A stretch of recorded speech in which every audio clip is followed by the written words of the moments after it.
스타 강사 이지영 선생님이나 현어준 선생님은 머지않아 수능이 폐지될 것이고 그와 동시에 인간계를 뜬다는 이야기를 했었습니다. 정시는 흑수저들에게 불리한 제도이지만 수시는 흑수저들에게 개 불리한 제도입니다.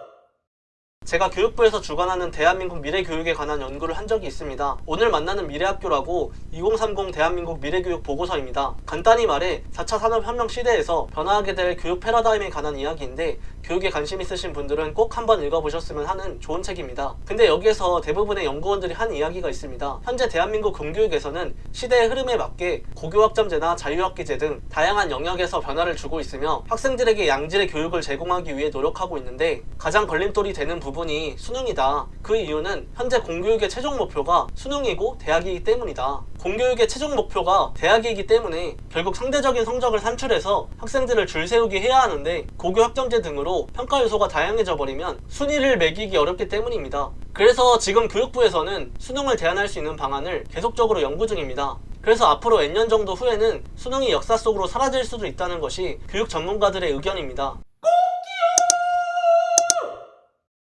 현재 대한민국에서 최고의 대학이라고 평가받는 서울대학교를 가기 위한 방법은 사실 정말 간단합니다. 수능에서 국수영탐 만점 받으면 가는 거거든요. 저도 수능을 6번이나 봤지만 수능에서 국수영탐 만점을 받기란 절대 쉽지 않은 일이고 서울대학교를 합격했다는 것은 정말 대단한 일입니다. 하지만 서울대학교를 갔다는 건 주어진 상황과 환경 속에서 자신이 해야 할 것들을 성실히 하는 사람이라는 것을 방증하는 요소는 되지만 그 사람이 앞으로 하고자 하는 일들에서 성공할 것이라는 것을 보장해주지는 않는다는 거예요. 그리고 이러한 상황은 시간이 흐르고 사회가 발전할수록 더욱더 명백해질 거라고 생각합니다. 왜냐하면 국수영탐이라는 영역 자체가 그동안 투자한 것에 비해 실생활에서나 사회적으로 활용도가 그렇게 크지 않기 때문이에요. 예를 들어 미적분 같은 경우만 하더라도 관련된 과를 가지 않거나 일을 하지 않으면 거의 쓰지 않거든요. 이익 추구가 목표인 기업들은 이러한 것들을 진작에 인지하고 채용하는 방식이 바뀌고 있어요. 기존의 스펙 중심의 인재상에서 직무 적합의 인재상으로. 이 말이 무엇이냐면 더 이상 한 사람의 가치를 대학 점수, 자격증 등 정량화된 수치와 스펙으로 평가하지 않는다는 거예요. 지금 기업이 이렇게 바뀌고 있는데 취업사관학교로 변질된 대학의 선발 방식은 안 변할까요? 대학 입시가 바뀌면 고등학교 입시가 바뀌고 고등학교 입시가 바뀌면 중학교 입시가 바뀌듯이 마찬가지로 기업 채용 문화가 바뀌면 대학 문화도 바뀝니다.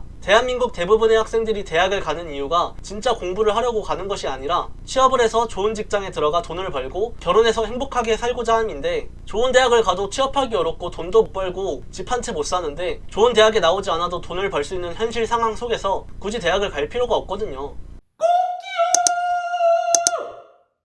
과거에 저는 닭장 속의 닭처럼 정말 대학이 전부인 줄만 알았어요. 부끄럽지만 과거에 저도 대학이라는 지표를 가지고 다른 사람의 가치를 평가했었거든요. 하지만 제가 뒤늦게 대학을 왔지만 나름 대외 활동도 많이 하고 다양한 사람들을 만나며 느낀 것은 대학이 전부가 아니라는 거예요. 사회적으로 좋은 대학이라고 평가받는 학교에 다니는 사람이 정말 국수영탐과 같은 공부 말고는 아무것도 못하는 사람일 수도 있고요. 사회적으로 좋은 대학이라고 평가받지 못한 학교에 다니는 사람이 발표를 엄청 잘하거나 운동을 잘할 수도 있어요. 그러니까 학생마다 좋아하는 게 다르고 잘하는 게 다른데 수능이라는 공교육의 최종 목표로 인해 모든 학생들이 똑같은 길을 달리고 그 길에서 도태된 학생들은 패배자, 들러리로 만드는 것이 바람직하지 못하다는 거예요. 박지성, 손흥민, 김연아가 미적분을 못한다고 해서 아무도 그 사람의 가치가 낮다고 생각하지 않습니다. 왜냐하면 이 사람들은 자기가 좋아하는 분야에서 최선을 다해 업적을 남긴 사람들이거든요. 그렇기 때문에 저 또한 수능을 폐지하고 학생들의 다양성을 존중해주는 방향으로 공교육이 나아가야 된다고 생각합니다. 그게 지금 시대에도 맞다고 생각을 하고 더 이상 소모적인 전쟁과 인력 손실은 지양해야 된다고 생각합니다.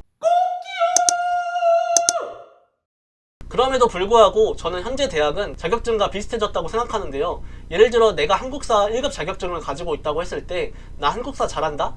이렇게 입 아프게 다른 사람들에게 말할 필요가 없다는 거예요. 사회적으로 봤을 때 자격증이 있고 학위가 있는 사람은 없는 사람보다 비교 우위에 있다는 것은 확실합니다. 하지만 현재 대학은 학창시절 성실성을 어느 정도 보여주는 지표일 뿐이지 그게 절대적인 것은 아니라는 거예요. 내가 한국사 1급 자격증을 따지 못했다면 커말이라든지 토익이라든지 전문 자격증을 취득해서 다른 자격증으로 내 능력을 보완해서 보여주면 되는 거예요.